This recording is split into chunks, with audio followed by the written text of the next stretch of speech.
The other conversation that's happening around the NBA is the financial aspect of this. It's the fact that right before he actually found out about the situation, Mark Cuban, he was first of all in shock, and then later on, as soon as he reacted, said, we're going to figure out a way to compensate our in-arena staff. The day of. The day of at the same game. I think that's massive. You got this billionaire saying, wait a second, I'm not even going to think about this twice.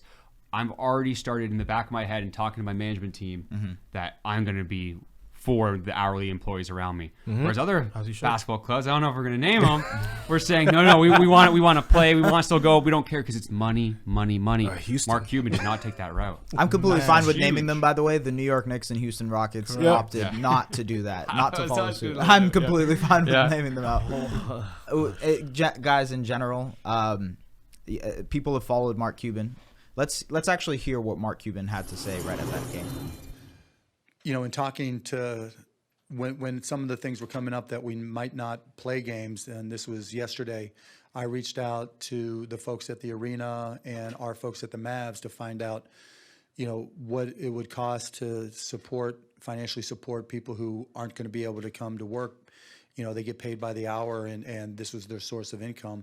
And so we'll do some things there. We may ask them to go do some volunteer work in exchange, but you know, we've already started the process of having a program in place, and I don't have any details to give, but it's certainly something that's important. So Cuban there obviously saying that he is willing to pay or figure out some kind of way to compensate the in-arena staff. Kevin Love of the Cleveland Cavaliers has donated $100,000. Giannis Antetokounmpo of the Milwaukee Bucks has also donated $100,000. Do we see the rest of the league following this trend? They should. They should. They should and will are two different things. They should. I don't think they will. Some will not. Because you're talking about people's lives here, right? I mean, you're talking about, like, I mean, right now the NBA has apparently, they have a doomsday clause in their CBA agreement, right? Which says that owners they don't have to pay a portion of the player's salary when you have an act of nature, like a force majeure happening like this, right? So, I mean, to have that clause, and then you have Mark Cuban saying that, who cares?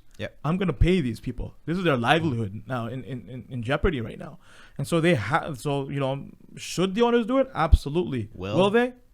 I don't know. I think it goes back to that question we were talking about earlier. It's the difference between should and will, right? Will some of these players compensate or be compensated from their clauses? Adrian Wojnarowski, Yahoo Sports and ESPN actually just talked about the force majeure clause, and this is what he had to say. It says, in the event that games are canceled and games can't be played for a number of reasons, including war, natural disasters, and an epidemic, players don't have to be paid the percentage of their contract salaries left. So they actually gave the players a sliding scale calculator based on how many games they had left this season.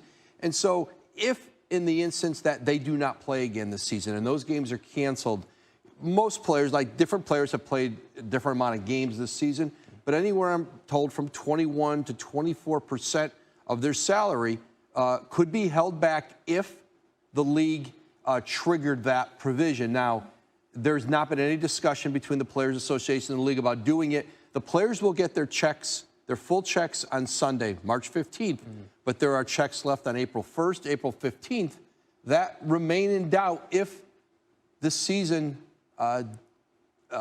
doesn't pick up again. So obviously, Woj explaining that this is a situation that's going to be ongoing. The NBA and the NBPA, Players Association, have had the conversation about, you know, there is the potential that contracts might be cut. There'll be partial contracts for this season. That is going to make a lot of players angry. Chris Paul. Hey, you know what though? It's in the contracts. It is. You voted for it one way or another. I'm sorry. At the end of the day, like you should have looked into that more, or maybe that was a bargaining chip that they had, or whatever it be. But it's in there. So as a player, you can't get angry. As an employee, there, it's hard, right? It's hard, but at the same time, all of these companies, we're talking right now about Mark Cuban. Right. Because it's also a PR thing. Not that he did it for a PR reason. I'm not saying that whatsoever. I'm if sure you- a if little you- bit of it had to do. Like, you know that money's gone. Yeah. You know you're not going to have fans in the seats. You know you've missed all those different games. You probably have to give your money back to season tickets holders, although that one I'm not too sure yet. Yeah. But at the end of the day, if you come out and say we're not paying anybody, you have to rehire everyone afterwards. You're going to have a stain on your organization, and people start talking to you, say everyone was sick and ill, and you were not there for them. Yep. You're a billionaire. You almost can't say no unless you really just don't care. And I think this is why Mark Cuban was so smart to be the first one to do it. Now it puts pressures on all the NBA owners. What are you going to do? Because technically, everybody that's in that umbrella works for the NBA and is employed by the owners. So it shouldn't necessarily be the players' responsibility Absolutely. to pay everybody else that's around them. Technically, it should come from the owners. The fact that players are even donating is more than remarkable. Yes. But it comes down from the owners, and because Mark Cuban started it, who is going to follow suit? And we'll see from there.